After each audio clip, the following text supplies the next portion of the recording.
Hello दोस्तों, नमस्कार। आपका स्वागत है आपके अपने YouTube channel target entrance exam पर। और दोस्तों, ऐसा कि आपको पता है 19 नवंबर से हमारी यूपी बीएड की काउंसलिंग होने वाली है, यानी कल से हमारी इसकी काउंसलिंग स्टार्ट हो जाएगी यूपी बीएड की। तो इसके लिए आपको कहीं भी जाने की जरूरत नहीं है, आप अपने आप मोबाइल से ही आराम से कर सकते हैं घर बैठ के। कुछ चीज़ों का आपको इसमें विशेष रूप से ध्यान रखना है। तो चलिए स्टार्ट करते हैं। देखिए, सबसे पहले हम शेड्यूल देख लेते हैं कि किस डेट पर आपका किस रैंक तक की काउंसलिंग के रजिस्ट्रेशन होंगे। ये हालांकि पहले ही जारी कर दी गई थी, आपको पता होगा, फिर भी एक बार मैं देख ले रहा हूँ। देखिए, यहाँ पर काउंसलिंग जो हमारी होती है स्टेट रैंक से होती है। ठीक है, स्टेट रैंक से हमारी काउंसलिंग होती है। आपकी कैटेगरी रैंक और स्टेट रैंक आपको दोनों ही दे रखी होती हैं। यहाँ पर काउंसलिंग हमारी किससे होगी? स्टेट रैंक से होगी। यहाँ पर देखिए, स्टेट रैंक जिसकी 1 से 50,000 तक स्टेट रैंक है, वह आपका फेज फर्स्ट में आएगा, जिसकी काउंसलिंग का रजिस्ट्रेशन आपका कब होगा? 19 नवंबर से काउंसलिंग का रजिस्ट्रेशन होगा। इसी तरीके से phase second, phase third, phase four यहाँ पर फिर पूल काउंसलिंग और आपकी डायरेक्ट काउंसलिंग के आपके रजिस्ट्रेशन होंगे। ठीक है, फेज सेकंड यहाँ पर हम देख लेते हैं। फेज सेकंड देखिए 24 नवंबर से यहाँ पर आपका स्टार्ट हो जाएगा रजिस्ट्रेशन। उसके बाद आपका फेज थर्ड का जो है 29 से हो जाएगा। इसी प्रकार से आपका फेज फोर्थ यहाँ पर 4 दिसंबर को होगा। और आपका पूल काउंसलिंग के लिए यहाँ पर जो होगा वह आपका यहाँ पर देखिए देख लेते हैं। ये हमारी पूल काउंसलिंग है, इसमें आपका 13 दिसंबर से जो कुछ होगा, यहाँ पर 13 दिसंबर से होगा। इसके बाद आपका जो डायरेक्ट एडमिशन उसकी भी डेट दी गई है, कब आपका? ये देखिए 21 दिसंबर, मतलब आपका टोटल पूरा 27 दिसंबर से चलने वाला, पूरा दिसंबर तक हमारे प्रोसेस का काउंसलिंग का चलने वाला है। तो देखिए, आप अपने मोबाइल से ही कर सकते हैं। आपको कुछ चीज़ें क्या विशेष ध्यान रखनी है, जैसे कि आपको बैंक की डिटेल फिल करते हुए काफ़ी चीज़ें ध्यान रखनी है। सबसे पहले बता देता हूँ, जो कल काउंसलिंग होने वाली है हमारी 1 से 50,000 रैंक तक के बच्चों की जो कल काउंसलिंग होगी, उसमें देखिए क्या क्या होने वाला है। आप सबसे पहले 19 नवंबर को रजिस्ट्रेशन कर सकते हैं, या फिर आप 19, 20, 21, 22, यहाँ पर 22 तक आप देखिए, यहाँ पर 22 और 23 भी यहाँ पर है। तो आप 23 तारीख तक यहाँ पर रजिस्ट्रेशन और चॉइस फिलिंग यहाँ पर कर सकते हैं। ठीक है, आप 20, 21, 22 को यहाँ पर रजिस्ट्रेशन कर सकते हैं और 23 तक आप चॉइस फिलिंग कर सकते हैं। मतलब आपको रजिस्ट्रेशन का मौका सिर्फ 22 तारीख तक ही दिया जाएगा। तो आप 22 तारीख तक अपना रजिस्ट्रेशन कर लीजिए और चॉइस फिल आप 23 तक भी कर सकते हैं।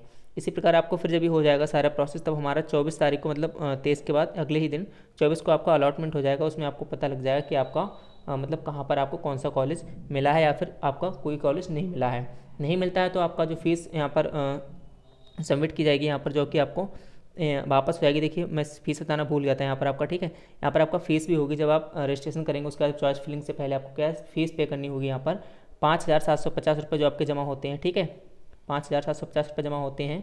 तो आपका 750 तो काउंसलिंग फीस है, ये वापस नहीं होती है, चाहे आपको कॉलेज अलाउट हो चाहे ना हो। लेकिन यहाँ पर जब हमारा 5,000 है, 5,000 हमारी फीस जो है रिफंड हो जाती है कोई भी कॉलेज नहीं अलाउट होने पर। तो आपको ये कॉलेज रिफंड कैसे होगी फीस, ये आपकी जो हमें बैंक डिटेल इसमें फिल करी जाएगी।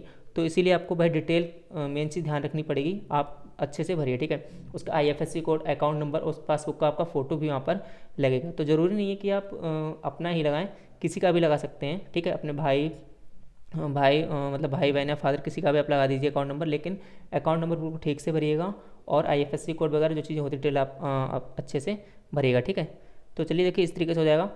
फिर आपका यहाँ पर क्या हो जाएगा, 24 को अलॉटमेंट हो जाएगा। उसके बाद आपका 25, 26, 27 3 दिन आपके पास रहेंगे सीट कन्फर्मेशन करने के लिए और पूरा पेमेंट करने के लिए। अगर आपका गवर्नमेंट कॉलेज मिलता है तब तो आपको कोई दिक्कत नहीं है, आप बस कंफर्म कर दीजिए सीट। ठीक है, कोई फीस पे नहीं करनी है।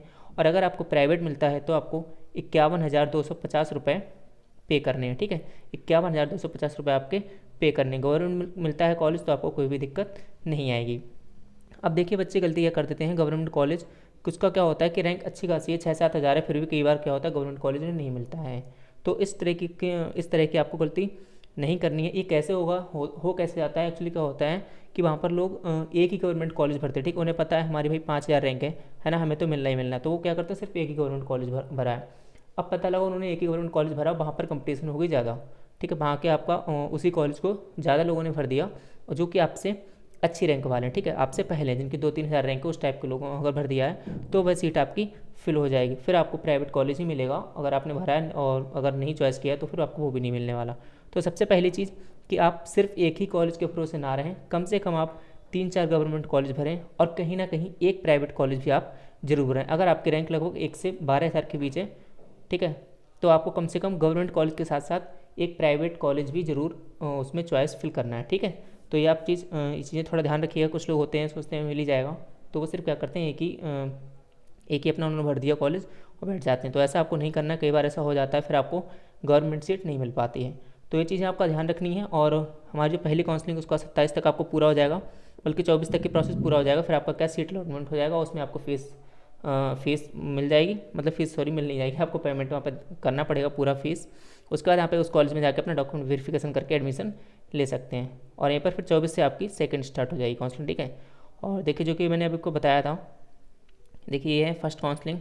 ये आपका पहले जारी हो गया था शेड्यूल, गाइडलाइंस जो थी पहले जारी हो गई थी। इसमें क्या था, फर्स्ट काउंसलिंग, पूल काउंसलिंग और डायरेक्ट। फर्स्ट काउंसलिंग क्या होगा आपका, phase first, second, third, fourth, जो कि भी हम लोग ऊपर की बात कर चुके हैं। इसमें देखिए बैंक अकाउंट डिटेल की जो मैंने आपसे बात की थी कि account number, IFSC code, bank name और ब्रांच आपको बहुत ही सावधानी पूर्वक भरना है। चाहे आप मोबाइल से करें, चाहे आप कैफ़े पर करवाएं, कहीं भी करें, आपको इस चीज़ का विशेष रूप से ध्यान रखना है, ठीक है। और यहाँ पर देखिए किसी का भी लगा सकते हैं, फादर और मदर का, तो इसमें भी आपको कोई दिक्कत नहीं आने वाली है।